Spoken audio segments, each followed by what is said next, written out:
Welcome to the Loaded Cannon. Um, as I do these days, I'm going to start this with. This is a tough one because I'm going to start this with, doing a little tribute to two 1 month old babies who were born prematurely. They were born 1 month premature, and they died at 1 month old. And their names were Ali Albatran and his brother Juma Albatran. They died within 1 day of each other because of plummeting temperatures. Um, and his dad described his head as being as cold as ice when the first one to die was found. Can you imagine that pain and anguish for that family, for those parents? I'm a father of two boys, and even reading this it just puts me in a different place emotionally before I start talking about Arsenal. This video is dedicated to them, and let's never ever forget these deaths are avoidable. Israel caused these deaths. Onto Arsenal, which is hard to do. I know I go from that to Arsenal, but and I know it feels wrong at times, but I always want to do that because we have to have those difficult conversations. And if this is my platform to do it, then so be it. So I'm going to do both. Now on to Arsenal. I'm not going to like just run and rave and really, really be annoyed with the team and all that today. And do you know why? Yes, it wasn't a good performance, and there's a lot to unpick from it. But do you know the last time Arsenal lost? It was 2 months ago. 2 months ago we lost, and that was against Inter away from home in the Champions League.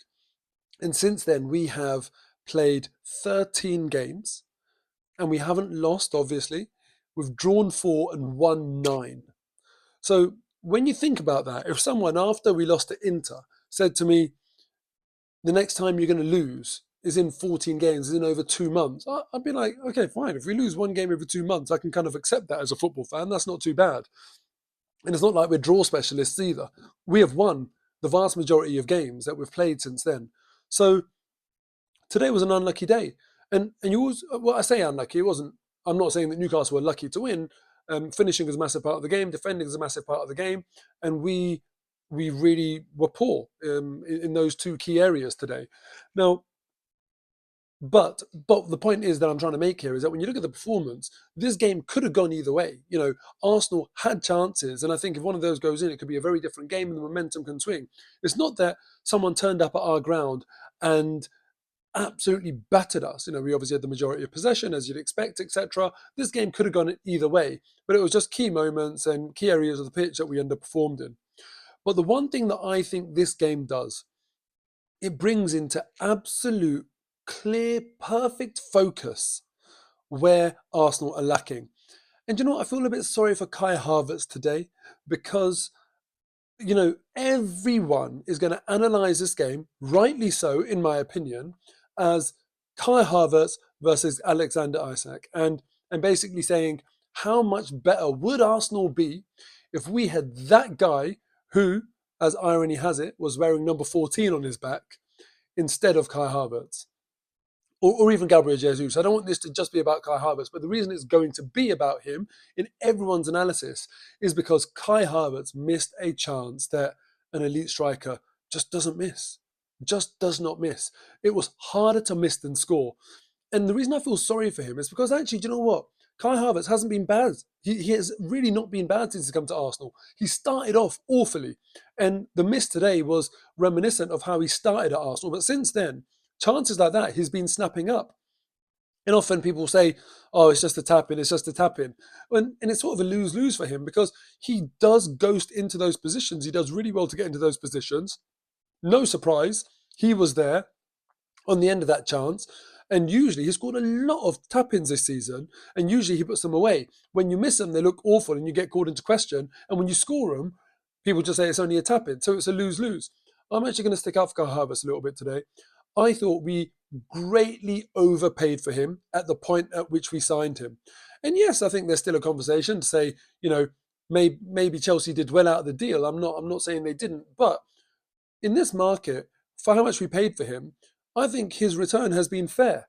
No one is talking about Arsenal getting a really bad deal or getting ripped off. Equally, no one's ever saying it was a bargain. So I think that tells you that it's sort of par for the course. We've got what we paid for with Kai Havertz, and he's actually done quite well for us and does so much good work off the ball as well. But clearly, as a goal scorer or as someone that's tasked in the team to be a goal scorer, you need to be doing the stuff on the ball. You need to be scoring goals. The problem is, though, in the league alone, just looking at Premier League, he's our top scorer with 7 goals. And when you look at the league, the top scorers of the league, there are so many players. Liam Delap at Ipswich, struggling Ipswich, has got more than him. There's 3 Tottenham players with as many goals, or if not more goals than him. Players like Nicholas Jackson, for God's sake, who honestly I just don't rate. I think he's so off the mark at times. I mean, there's just 2 Brentford players that have got, obviously Wissam and Mbeumo, that has got more than him. The point I'm trying to make here is that you're playing for a top team in the league, a team that, you know, the thinking goes, if you're playing for a top team, they create chances. And maybe that's the problem. You know, we can talk about Kai Havertz not being an absolute goal getter, but also I think we also need to look at the fact that we don't create a lot of goals in open play, a lot of chances in open play. And this is why I'm saying that this game brings not just the Kai Havertz conversation into a real spotlight, because it's Kai Havertz versus Isaac, one missed, one scored, and there you have it. That's the story of the game. But also, what did Arsenal really create through open play? Yes, Martinelli's chance. Other than that, set pieces. That was it. And I think you have to give a lot of credit to Newcastle today, because the way they defended, in a way, like I love seeing that level of commitment on a football pitch, because these football players get paid a lot, and as fans we spend a lot of money, and at least you want to see these players giving it their all and sort of having as much passion as you do for the team. Newcastle did that. They were throwing their body on the line and really throwing themselves in front of the ball every single time. The amount of blocks, it was actually like, not that I'm a neutral, but if you're a neutral watching it, you turn around and be like, wow, that's a committed team.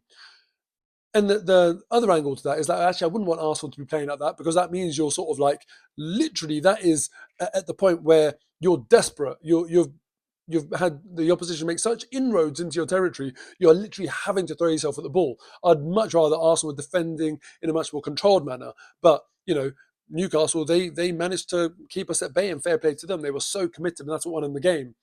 Arsenal defensively today was disappointing. So yes, Kai Havertz, the miss, disappointing. Yes, what we created in open play, disappointing. But also, like, defensively, how is Martin Odegaard defending against Alexander Isak in that moment? That's just crazy to me. Absolute madness. And overall, we were sloppy.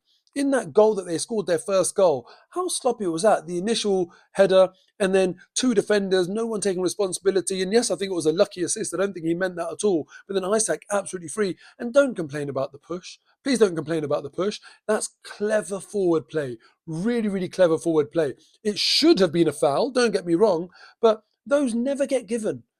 Never ever get given. They should, but they don't ever get given. And no Arsenal fan would ever be saying, if we scored a goal like that, oh, we were lucky. We'd be like, that's part of football. So really, I can have no complaints. All I would say, though, today, if you're 2-0 down at half time, you do not, and I'm talking about after 45 minutes, you do not all of a sudden just start reaching all your conclusions. Effectively, that's where we are. It is half time in this tie. The team have an opportunity to go and make amends. I would have liked to have won this trophy, because it's been too long now, Arsenal not winning a trophy. And it would have been nice to get some silverware and hopefully just remind players that's what football's all about. Go win that silverware, enjoy that day, and hopefully you get a bit more desperate to add more trophies to your honours roll. And we've had an awful history with the League Cup. I mean, last time we won it, was it 1993? From my memory, I can't even remember. So I'd like to just get another one of those on the board. Not that will be a successful season or it will be good enough at all, but still, I'd like to see us actually try and do something. Anyway, hopefully Liverpool win tomorrow against Tottenham. Can't bear to see Tottenham get to a final, never mind a chance of winning a trophy. And hopefully Arsenal turn it around when we go back to St James's Park for the return leg. And I do believe that hopefully we can. Anyway, all it means now, we need to win our next game. Man United, FA Cup, on the weekend.